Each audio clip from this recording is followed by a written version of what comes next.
The helicopter appeared above the school just as the first champagne glasses were being raised.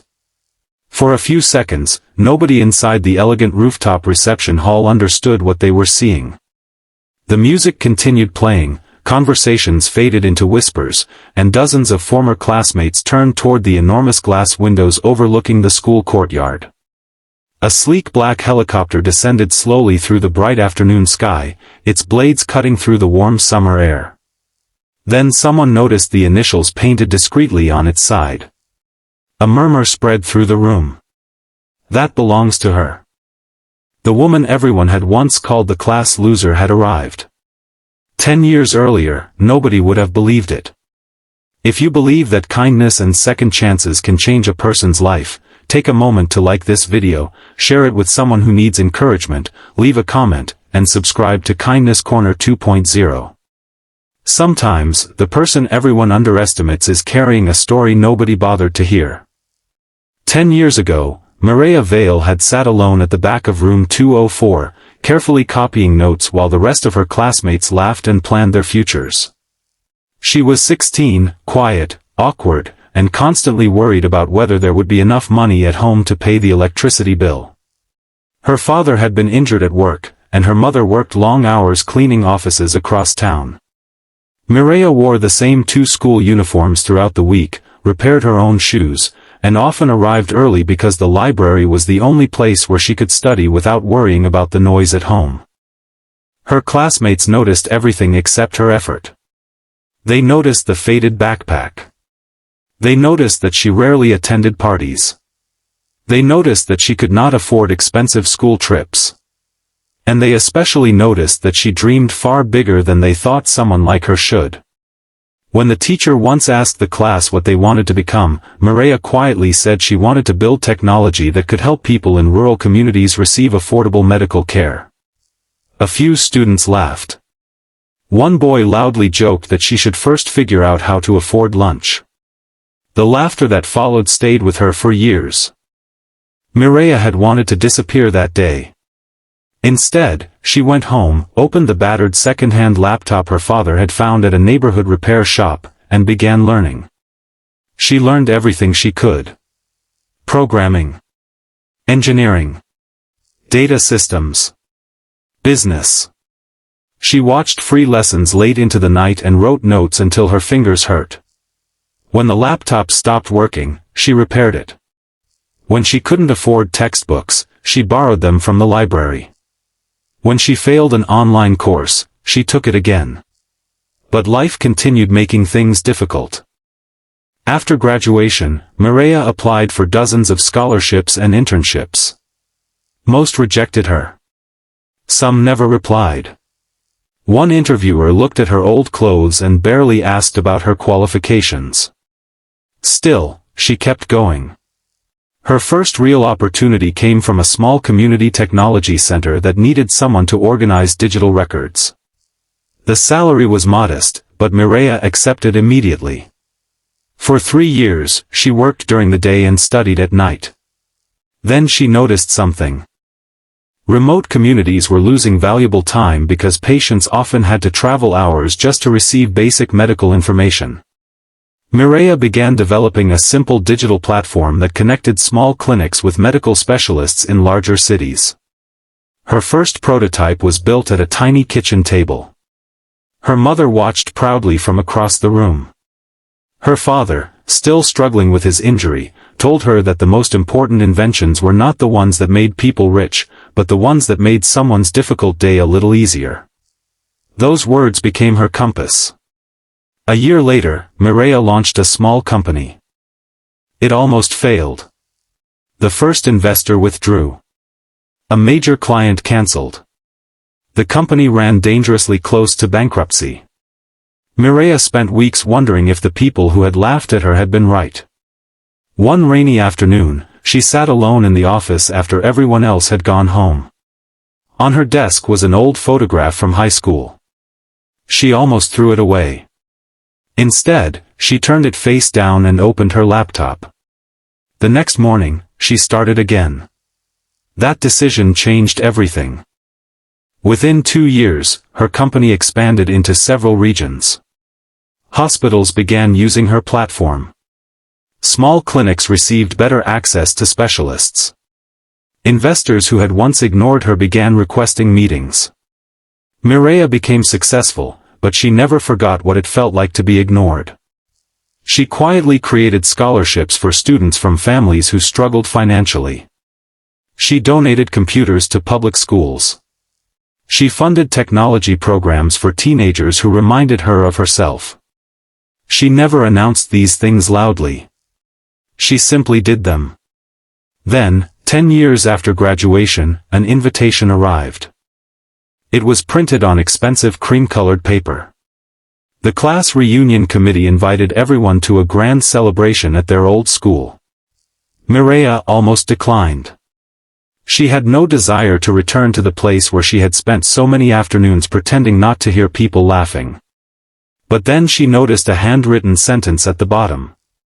"We would love to see how far everyone has come." Mireya stared at those words for a long time. Then she smiled. She decided to attend. What she didn't know was that some former classmates had discussed her privately. They remembered her. They remembered the cheap uniform. They remembered her quiet nature.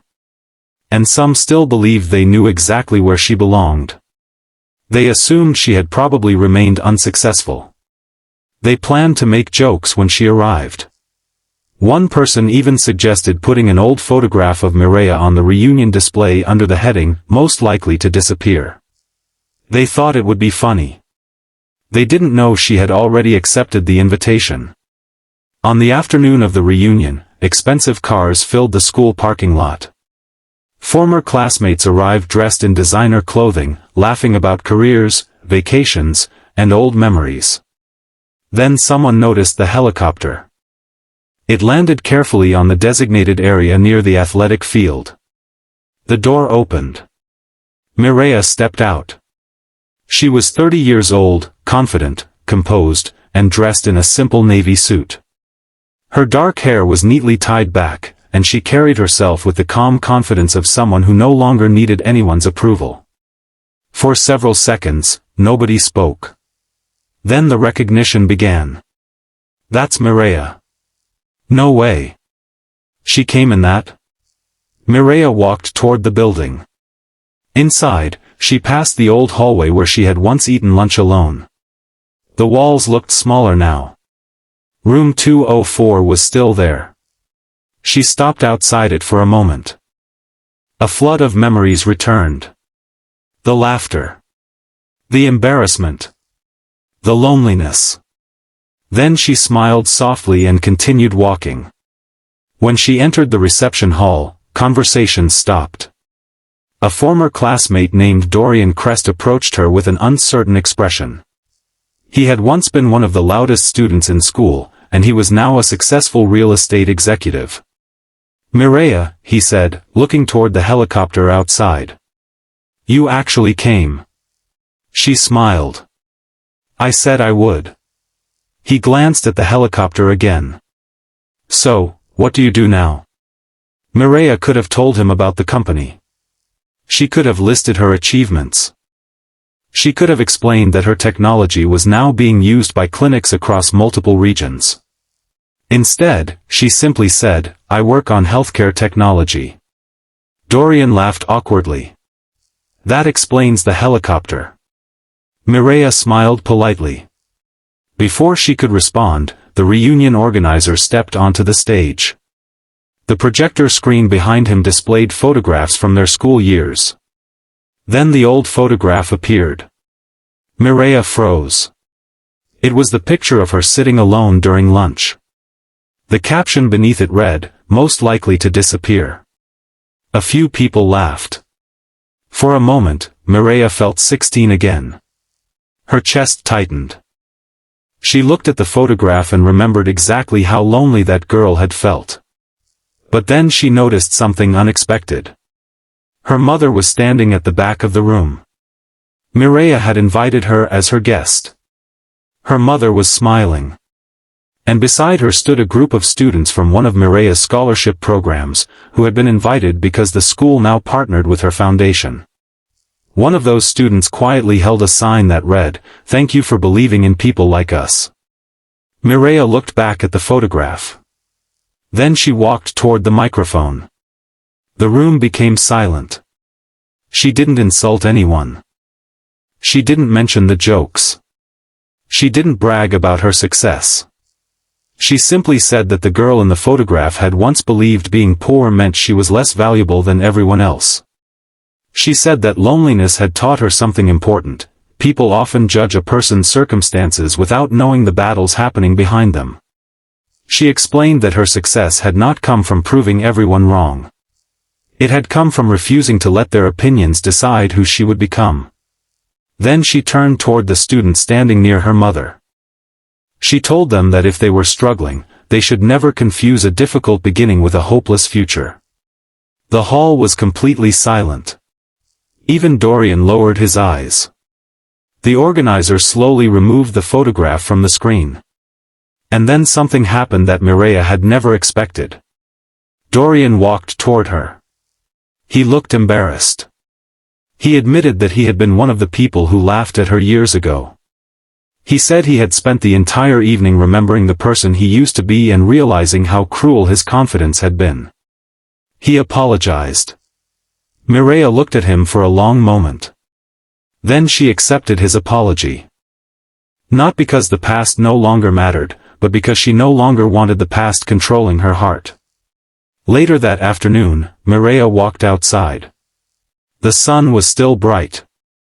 The school courtyard was filled with trees, laughter, and the sound of students practicing on the nearby field. She looked up at the helicopter waiting for her. 10 years earlier, she had dreamed about escaping that school. Now she realized she hadn't needed to escape. She had needed to grow. Her mother took her hand. Mireya smiled and looked back at the building one last time. The girl who had once sat alone in room 204 was still a part of her. But she wasn't ashamed of that girl anymore.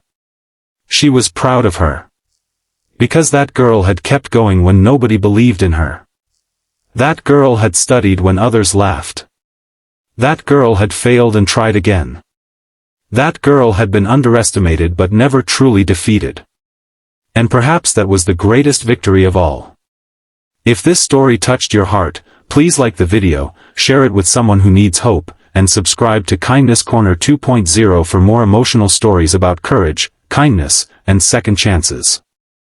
Before the ending, I have one special request. Comment, "I believe in second chances," if you believe that someone's past should never decide their future. Mireya climbed into the helicopter beside her mother. As the aircraft rose into the clear afternoon sky, she looked down at the school getting smaller beneath them. She didn't feel revenge. She didn't feel bitterness. She felt peace. Because sometimes the greatest answer to people who once underestimated you isn't proving them wrong. It's becoming someone they could never have imagined, and still choosing to remain kind. And as the helicopter disappeared into the bright blue sky, the old photograph was taken down from the reunion wall. But Mireya's story remained. Not as the story of the class loser who became successful. As the story of a girl who was once overlooked, chose not to give up, and discovered that the people who doubted her never had the power to define her.